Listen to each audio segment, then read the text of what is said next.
ছাত্ররা আমার বাড়ির এদিকে আইতাছে কে? বাবা আলিফ, তোমার লগে না আমার ইয়ামিনে গেছিল, আমার ইয়ামিনে কই বাবা?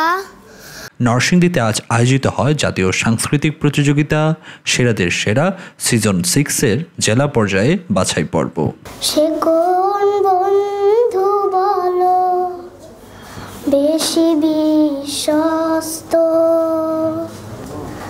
কার কাছে মন খুলে দেওয়া যায়, যার কাছে সব কথা বলা যায়, হওয়া যায় বেশি আশ্বস্ত।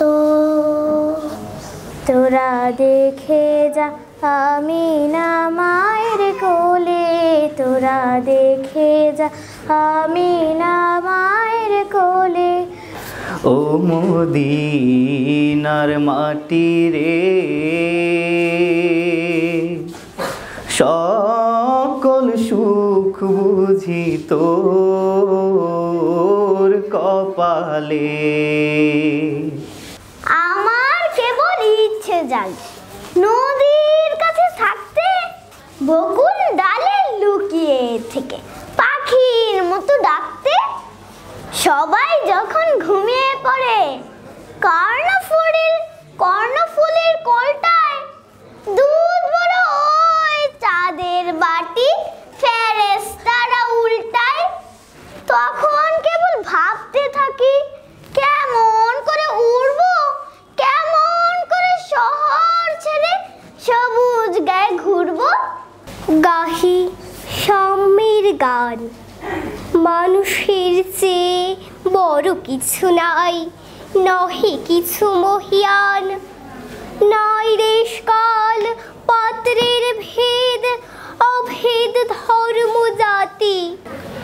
আমরা আমাদের ক্ষুধার কথা বলতে এসেছি, আমরা কথা বলবো। তোমরা সঙ্গীন উঁচিয়ে আছো, তোমরা রাইফেল তাক করে রেখেছো, তোমরা অস্ত্রকে পান্ডালে নিয়ে দিয়েছো, মিছিলের পরে ট্রাক চালিয়ে দিও, আমাদের ফেরাতে পারোনি। মনে করো জানো বিদেশ ঘুরে মাকে নিয়ে যাচ্ছি অনেক দূরে, তুমি যাচ্ছ পালকিতে মা চড়ে, দরজা দুটো একটু ফাঁক করে।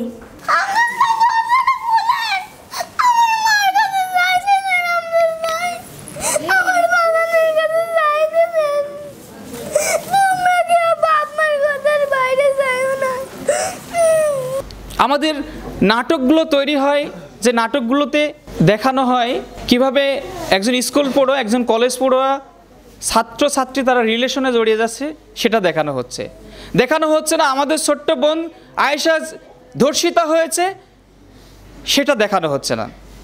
আজকে রাজনকে নিয়ে নাটক হয় না, খাদিজাকে নিয়ে নাটক হয় না, আমাদের ছোট্ট বোন ধর্ষিতা আয়েশাকে নিয়ে নাটক হয় না, নাটক হয় অশ্লীল বেহায়াপনা নিয়ে।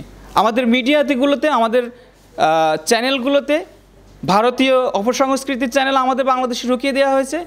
চ্যানেলগুলো থেকে যেটা আমাদের জেনারেশন দেখছে সেটা শিখছে, সেই পোশাককে অনুকরণ করছে, সেই অভিনয়কে অনুকরণ করছে। এটা অনুকরণ করতে গিয়ে আমাদের কি হারাচ্ছি আমরা? আমাদের এই জেনারেশনটা একটা ভয়ানক জেনারেশনে তৈরি হচ্ছে।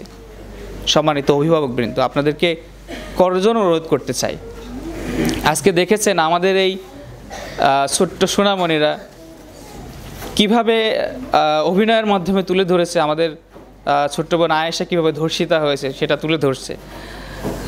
ওকে ধন্যবাদ জানাতে হয়। এবং আমাদের আবৃত্তি যারা করছে সব মিলে আমরা দেখতে পাচ্ছি যে আমাদের এই জেনারেশন গেমসে আসক্ত হয়ে যাচ্ছে, পর্নোগ্রাফিতে আসক্ত হয়ে যাচ্ছে। সেখান থেকে রিমুভ করে সমন্বিত সাংস্কৃতিক সংসদ শশাস, আমাদের উজ্জীবন শশাস নিবন্ধিত সারা বাংলাদেশে 134টি গোষ্ঠী রয়েছে, তার মধ্যে উজ্জীবন কাজ করে যাচ্ছে।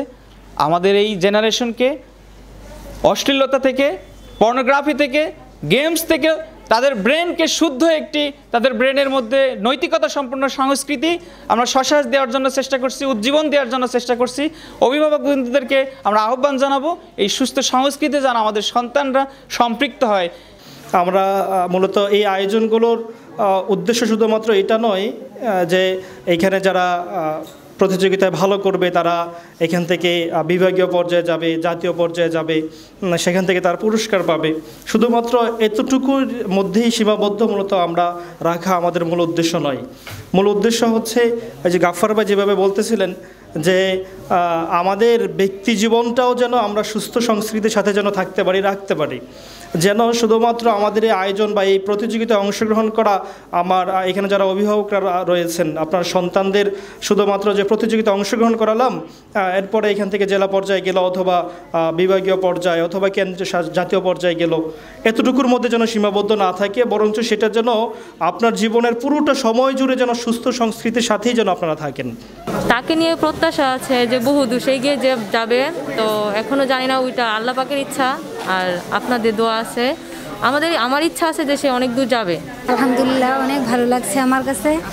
আমি আশাবাদী, আরেকটু আপনারা দোয়া করবেন আনাজ যেন শেষ পর্যন্ত যাইতে পারে, সবার কাছে আশাবাদী, দোয়া প্রার্থী।